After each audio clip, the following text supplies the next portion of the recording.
Merhaba arkadaşlar, selamlar hepinize. Hoş geldiniz kanalıma.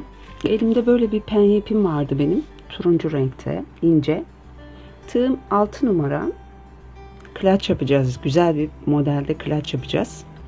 Buna da işte 600-700 gram bir penye gidiyor arkadaşlar. Buraya 27 adet zincir çektim. Sonrasında döndüm, hemen sık iğne yaparak, diğer başa kadar sık iğne yaparak gidiyorum. Bakın arkadaşlar, buraya geldiğimde de tam buradan bu uç noktaya 1, şöyle 2 ve 3 sık iğne buraya batıyorum. Sonrasında hemen yanına, bakın buraya, boşluğa tek tek sık iğne yaparak gidiyorum. Tam bu köşede de buraya sık iğne yapacağım bir tane. Sonrasında hemen yan tarafına bu şekilde kaydırma yaparak kapattım. Sonrasında bir sıra daha yapacağım. Hemen yanına 1, 2 sık iğne aynı ilmeğin içerisine battım. Sonrasında yine tek tek tam bu köşeye geldim. Bakın bu üst köşede, buraya, tam buraya 2 tane şöyle sık iğne aynı ilmeğin içerisine. Hemen yanına 2 tane sık iğne tam bu baş kısma ve bir yanına da 2 sık iğne yapıyorum aynı ilmeğin içerisine. Burayı 3 çift sık iğne yaptım. Sonrasında tek tek sık iğne yaparak, şimdi bu köşeye de geldiğimde hemen bu uç kısma 1-2 sık iğne battım aynı ilmeğin içerisine. Tam tepe noktaya da 2 sık iğne batıyorum. Bakın böyle. Sonrasında yine ipimi, bakın buradan çıkardım. Şöyle arkadan tutturacağız tabi. Şu şekilde. Buradan çıkartıyorum. Bir zincirimi de çektim ve çantamızın üst kısmına bir zincir çektikten sonra çıkıyorum. Arka ilmeklerden bu şekilde alarak üst kısmı çıkıyorum. Sonra modelimizi uygulayacağız.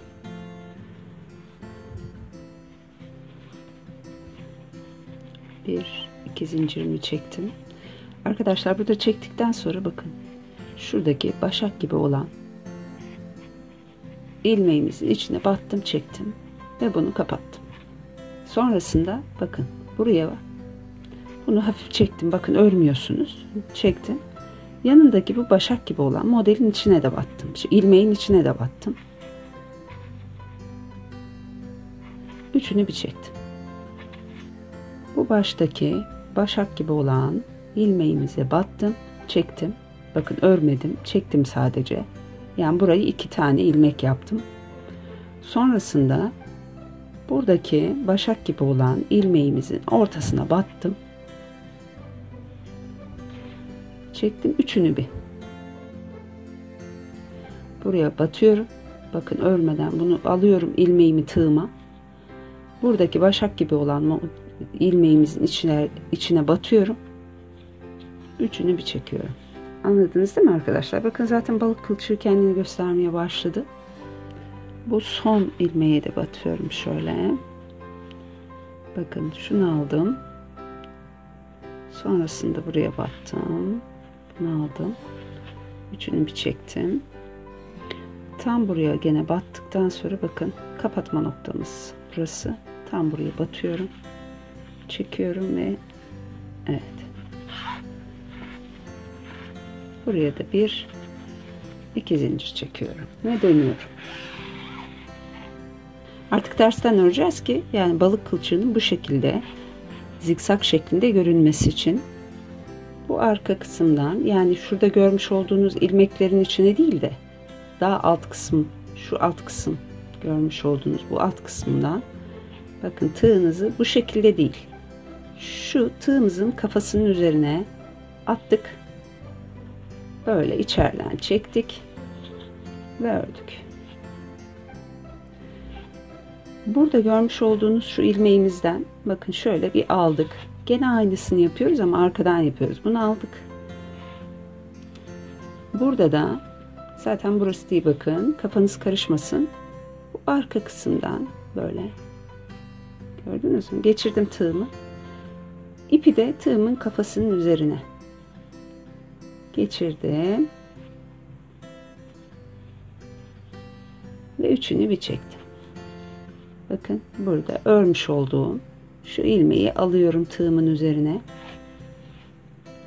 Burada da şu görmüş olduğunuz hemen arka kısımdan ona böyle tığımı arkadan geçirdim. Tığımın kafasının üzerine de ipimi geçirdim. Çektim ve üçünü bir çektim. Anladınız değil mi arkadaşlar? Şuradan bir tanesini tığ alıyorum. Sonrasında tığımı bu arka kısma geçiriyorum. Bakın. İpimi de tığımın kafasının üzerinden geçirdikten sonra arkadan bu şekilde alıp üçünü bir çekiyorum. Umarım anlamışsınızdır. Kolay bir modeli var aslında. Karışık gibi görünse de karışık değil. Hiç değil.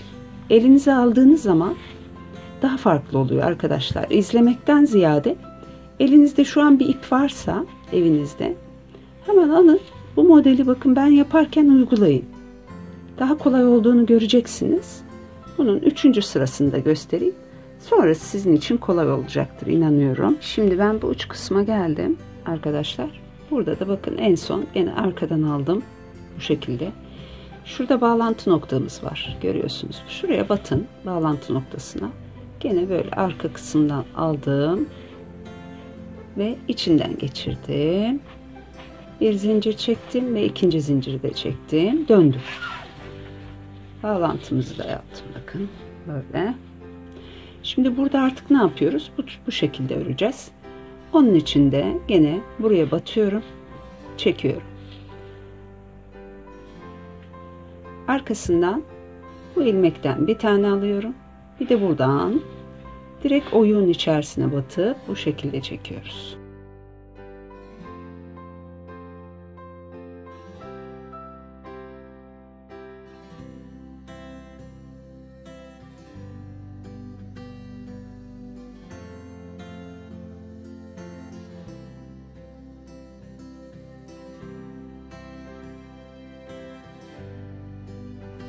Bir sola doğru, bir sağa doğru, sola doğru, sağa doğru bu şekilde gidecek.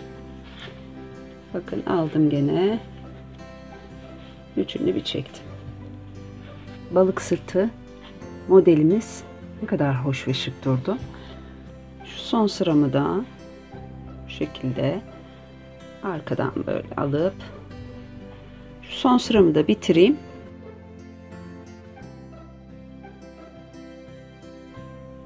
Döndükten sonra üstü bir sık iğne yapacağım bir sıra. Bu şekilde.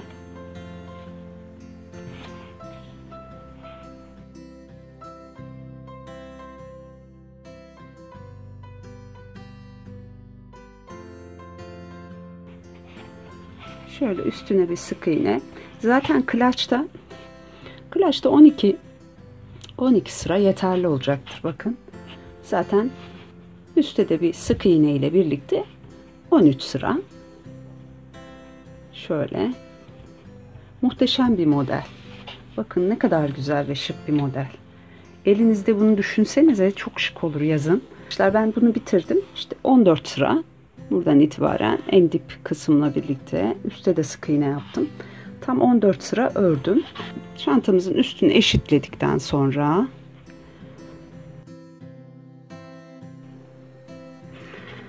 fermuar içinde bakın şerit öreceğim ben. Böyle şerit şeklinde iki tane sık iğneden böyle şerit örüyorum. Bunu fermuarımıza geçireceğiz. Çantamızın bu üst kısmına fermuarımızı dikeceğiz. Evet arkadaşlar bakın ben şöyle bir fermuara şerit ördüm. Aynı ipten şöyle geçireceğim. Bakın bu şekilde. Şimdi şuraya da öreceğim. Aynı şeritten dikeceğim. Bu şekilde örüp buraya monte edeceğiz arkadaşlar. Bakın. Buraya dikiyorum. Sonra da çantamıza nasıl dikildiğini göstereceğim size.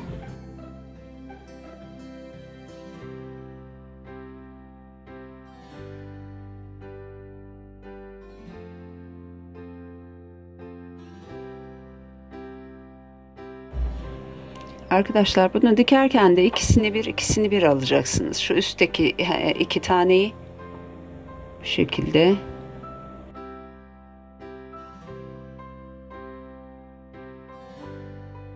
Böyle ikisini bir alarak dikerek gideceksiniz. Arkadaşlar böylece bitirdik çantamızı. Bakın gayet güzel. Çok şık da oldu. Görüntü süper. İzlediğiniz için teşekkür ediyorum. İyi günlerde kullanın arkadaşlar. Çok güzel ve çok şık oldu. Sağlık, sıhhat, afiyet, huzur diliyorum hepinize. Tekrar görüşmek dileğiyle. Kendinize çok iyi bakın. Hoşça kalın.